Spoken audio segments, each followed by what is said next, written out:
Buenas tardes a todos.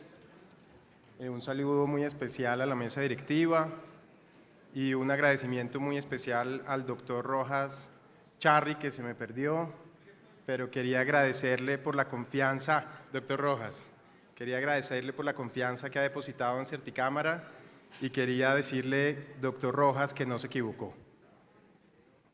Muchas gracias a todos los fedatarios que nos acompañan. Mi charla tiene que ver con biometría y con el sustento jurídico que tiene la biometría en Colombia. Lo primero que quiero mencionar es que la Sociedad Cameral de Certificación Digital, Certicámara, es una entidad que funge como una autoridad de registro y como una autoridad de certificación.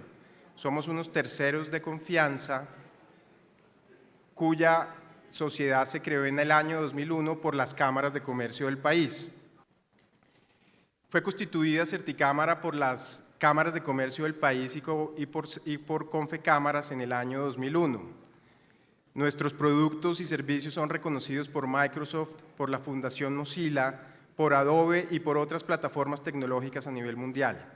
Cumplimos además con los más altos estándares técnicos por el Instituto Americano de Contadores Públicos, por el Instituto Canadiense de Contadores Públicos.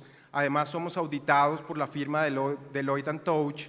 Contamos con el sello Web Trust, que convierte a Certicámara en una entidad de certificación de talla mundial. Además, somos vigilados por la Superintendencia de Industria y Comercio, acreditados por el Organismo Nacional de Acreditación. Contamos además con la certificación en seguridad de la información ISO 27001 y con la certificación de calidad ISO 9001 y somos partners especialistas en seguridad en redes de Symantec, la empresa más importante en seguridad en redes a nivel mundial. ¿De dónde vienen las entidades de certificación digital?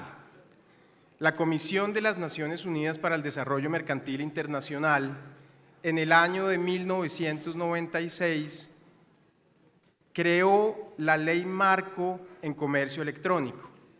Esa Ley Marco en Comercio Electrónico la incorporó el legislador nacional en el año de 1999 con la Ley 527. Es decir, que las entidades de certificación digital atienden o responden a un llamado que hizo la Organización de las Naciones Unidas para que las legislaciones que hacen parte de ese organismo incorporaran en su normatividad una norma marco en materia de comercio electrónico y de gobierno electrónico. Es así como la Ley 527 adapta esa recomendación de la Comisión de las Naciones Unidas para el Desarrollo Internacional Mercantil y consagra o estipula tres grandes temas. El primero es el mensaje de datos. El segundo, el principio de equivalencia funcional. Y el tercero consagra las autoridades de registro y las autoridades de certificación. Los mensajes de datos son similares o son un símil al documento electrónico y debe entenderse por mensaje de datos toda aquella comunicación que ha sido enviada, recibida, almacenada o comunicada por medios ópticos, electrónicos o similares. El principio de equivalencia funcional ya lo vamos a ver, pero el gran aporte que hizo el principio de equivalencia funcional es equiparar al documento electrónico y al documento físico, es decir, le dio la misma validez jurídica y probatoria al documento electrónico y lo equiparó a ese documento físico, dándole esa misma validez jurídica y esa misma validez probatoria. Las entidades de certificación en el mundo tienen dos vertientes. En Colombia tenemos un sistema triangular de entidades de certificación. ¿Eso qué significa?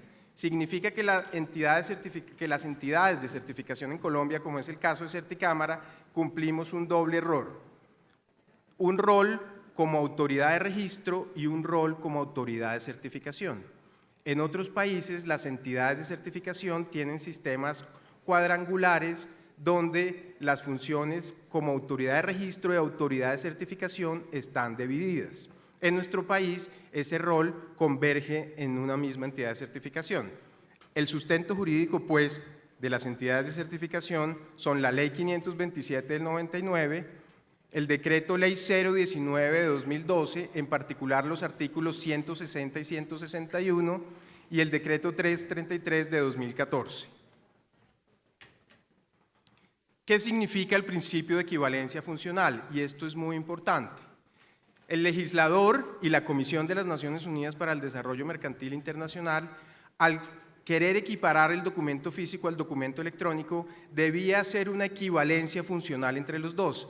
Y esa equivalencia funcional se aterrizó en nuestra legislación a través del principio de escrito, del principio de original, del principio de firma y del principio de archivo y conservación. ¿Y qué es lo que dicen estos principios? Que cuando cualquier norma exija que un documento se presente por escrito, o se presente en original, o se presente firmado, o se archive y se conserve por un periodo de tiempo, esos mismos requisitos podrán ser satisfechos por medios electrónicos siempre y cuando haya presencia de dos elementos muy importantes: la autenticidad y la integridad. Y desde el punto de vista jurídico, ¿qué es lo que nos permite que haya presencia de estos dos atributos de seguridad jurídica?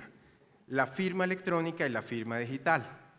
La firma electrónica está consagrada en el artículo 7º de la Ley 527 y la firma digital en el artículo 28 de la Ley 527. La firma electrónica tiene por objeto o tiene por alcance dos cuestiones fundamentales. La primera es garantizar la autenticidad, es decir, identificar plenamente e inequívocamente a una persona, que realmente esa persona sea quien dice ser y no otra. Y en segundo lugar, la integridad. Pero no necesariamente una firma electrónica me garantiza la autenticidad y me garantiza la integridad. Hay una condición previa para que una firma electrónica me garantice estos dos elementos. ¿Y cuál es esta condición? Que se demuestre que la creación de esa firma electrónica ha sido confiable y apropiada para el fin para el cual se creó. A contrario sensu de la firma digital. La firma digital sí me garantiza la autenticidad y la integridad, y el artículo 28 de la Ley 527 consagra una presunción de legalidad y una presunción de no repudio cuando estamos frente a una firma digital. No obstante, como les decía, la Ley 527 fue modificada por el artículo 160 y 161 del Decreto Ley 019. El artículo 161 del Decreto Ley 019 le otorgó unas facultades adicionales a las entidades de certificación digital. Y una de ellas, y es la que me interesa comentarles, es la de certificar firmas electrónicas. ¿Eso qué significa?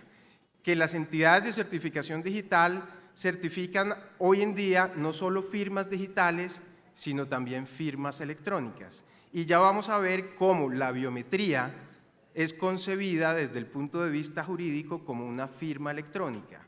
Pero al intervenir un tercero de confianza, una entidad de certificación, estamos bajo el esquema de una firma electrónica certificada. Ya lo vamos a ver. Como les decía, hay una presunción de autenticidad cuando utilizo un mecanismo de firma digital y una presunción de no repudiación cuando utilizo un mecanismo de firma digital o de firma electrónica certificada, que es la que están utilizando la mayoría de los notarios en su biometría y en sus notarías. ¿Cuáles son los riesgos que se quieren mitigar a través de las firmas electrónicas certificadas y a través, por supuesto, de la biometría certificada? Primero es el riesgo de suplantación de identidad. ¿Cómo se mitiga el riesgo de suplantación de identidad? A través de garantizar el atributo de autenticidad. El riesgo de falsificación o alteración de documentos, ¿cómo se mitiga? Garantizando el atributo de integridad. El riesgo de indisponibilidad de la información, ¿cómo se garantiza? A través de garantizar la disponibilidad de la información en el transcurso del tiempo. Lo mismo sucede con la divulgación a terceros, que se garantiza o se mitiga a través de preservar la confidencialidad de la información. ¿Y cómo garantizamos estos atributos de seguridad y cómo mitigamos esos riesgos? A través del uso de firmas electrónicas o de firmas digital. En nuestro caso, hablamos de firma electrónica certificada o de firma digital, que es cuando interviene un tercero de confianza, que recordemos es la creación de la ley marco de la UNCITRAL. Estas son unas cifras que ya mis antecesores han puesto de manifiesto. Simplemente aquí vale resaltar que uno de los grandes fraudes que se cometen es el robo de información, que viene por temas de suplantación de identidad y por temas de lo que se conoce como el phishing, que es captar esa información por medios electrónicos. Ahora bien, hablemos de la biometría.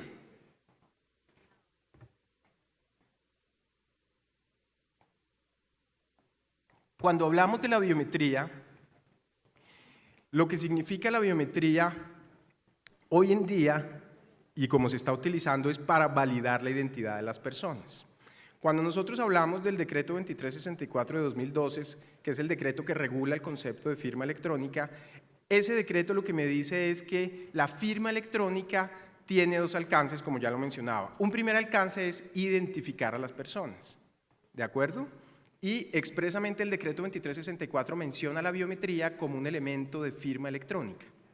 Entonces, la biometría dentro del ordenamiento jurídico colombiano debe entenderse como una firma electrónica, ¿de acuerdo?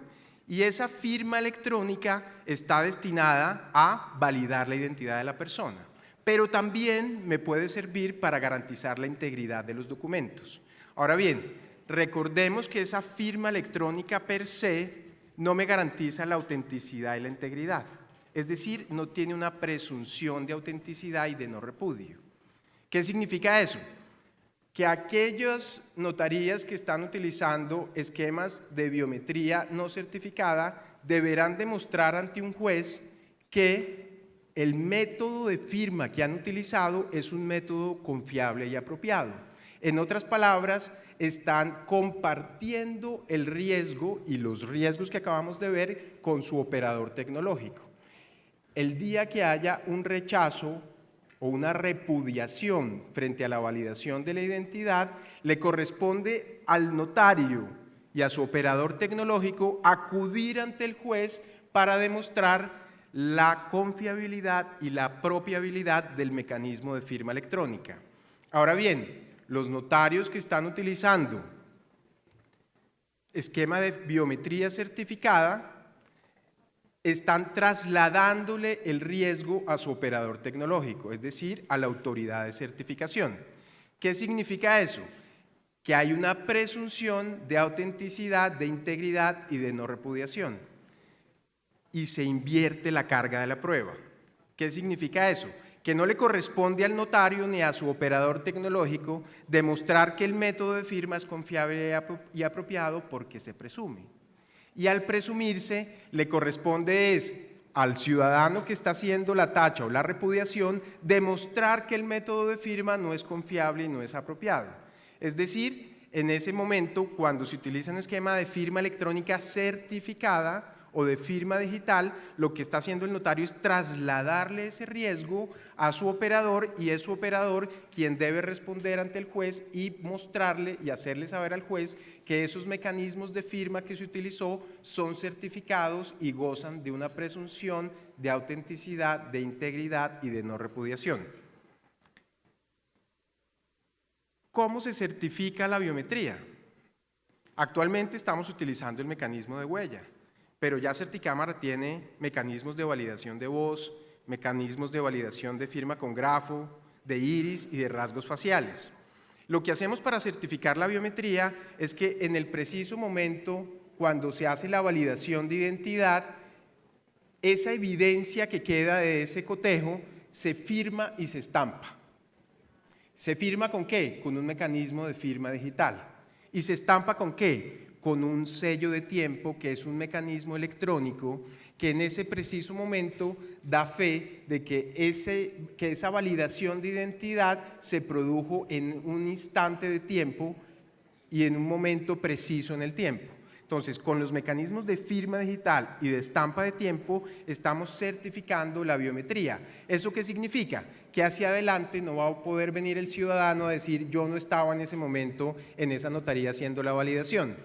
Y si lo hace, porque eventualmente lo podría hacer, tendrá que acudir al juez a mostrar y a demostrar que efectivamente ese mecanismo de firma que se utilizó no era confiable y no era apropiado, lo cual es prácticamente imposible. ¿Por qué? Porque esos mecanismos gozan de una presunción de legalidad de conformidad con el artículo 28 de la Ley 527 del 99.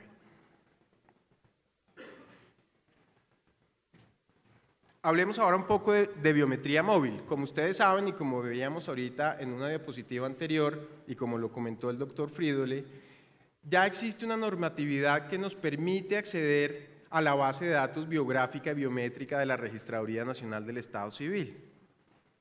Y a partir de la resolución 5633 de 2016, se habilita en el artículo 2 la consulta de la base de datos biográfica y biométricas de la RENEC efectuada por medio de dispositivos móviles. Es decir, se habilita la biometría móvil. Actualmente, ¿qué estamos utilizando? Biometría fija. Biometría fija que estaba regulada en la resolución 3341. Esa resolución 3341 es modificada por la resolución 5633 y habilita la biometría móvil. ¿Para qué sirve la biometría móvil y cómo va a ser el funcionamiento de la biometría móvil? Lo primero es que el funcionario de la notaría acude con el dispositivo que ya les hemos mostrado y que vamos a someter a consideración de la registraduría, que esperamos y estamos seguros que nos van a colaborar para hacer esa evaluación lo más rápido posible. Y ese dispositivo lo toma el funcionario acude donde el ciudadano que requiere validar la identidad o realizar cualquier proceso o trámite notarial, y lo primero que va a hacer es exactamente lo que está haciendo hoy en día, y es validar su identidad.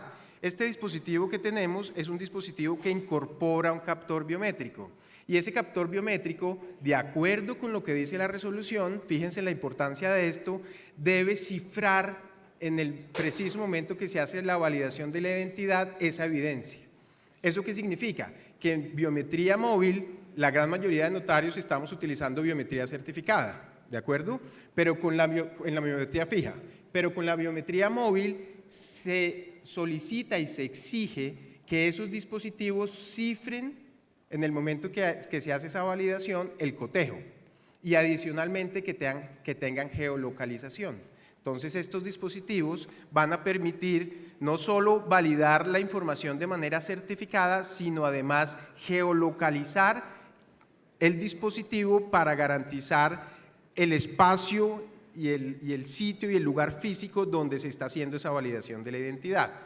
Entonces el funcionario acude, le hace la validación de la identidad a la persona, una vez se hace esa validación de la identidad, entonces procede a realizar el firmado de los documentos, y ahí hay dos opciones: o la persona los tiene físicos o previamente se los ha enviado a la notaría para que ya estén en el dispositivo, y una vez en el dispositivo él los pueda firmar. ¿Y cómo los puede firmar? Los va a poder firmar con un grafo, es decir, estos dispositivos van a tener un esferito que permite hacer el grafo, o los van a poder firmar con la huella, ¿de acuerdo?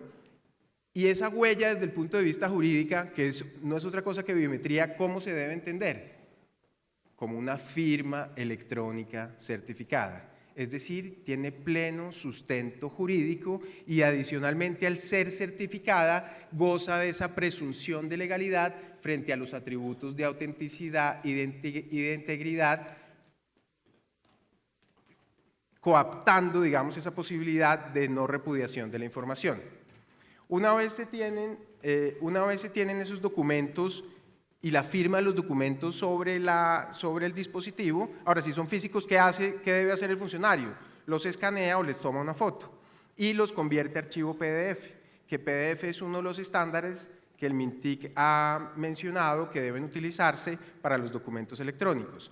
Una vez se firman estos documentos, se envían al notario a través de internet. El notario hace uso de su firma digital y otorga fe pública sobre lo que se le está poniendo de conocimiento a través de ese medio. Obviamente esa transmisión de información utiliza certificados de servidor seguro, provistos, como ya habíamos visto, por Symantec, que hacen segura la transmisión de la información.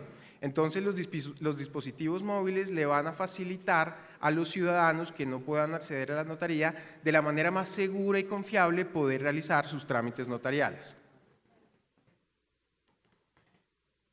Para los países vecinos que nos visitan y los países hermanos que nos están visitando, es importante resaltar que hay una buena noticia, digo yo, y es que como todas estas normas vienen de la UNCITRAL, es decir, de la Comisión de las Naciones Unidas para el Desarrollo Mercantil Internacional, la gran mayoría de países que pertenecen a la ONU han incorporado en sus legislaciones esta normatividad.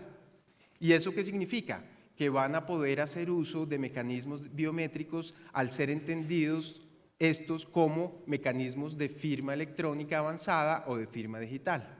Es decir, es perfectamente viable que en países, aquí tengo unos ejemplos, pero son más de 120, Argentina, Perú, Guatemala, El Salvador, República Dominicana, puedan utilizar mecanismos biométricos entendidos como mecanismos de firma electrónica avanzada o de firma electrónica certificada para poder realizar los trámites notariales. Y eso me lleva, por último, a invitarlos a hacer una reflexión. Y una reflexión frente al principio de inmediación. Ustedes saben que el principio de inmediación notarial implica o tiene su esencia en la relación directa que tiene el notario con el usuario. Y a través de estos mecanismos de firma electrónica certificada, de firma digital y todas estas nuevas tecnologías que se están implementando, ese principio de inmediación debe ajustarse, debe reevaluarse. Hay casos muy interesantes en Chile, en México, donde ya hay servicios notariales electrónicos y remotos, lo que nos lleva y los lleva a ustedes a reflexionar sobre el principio de inmediación y la importancia de reevaluar, de ajustar ese principio a la nueva realidad que es la sociedad de la información.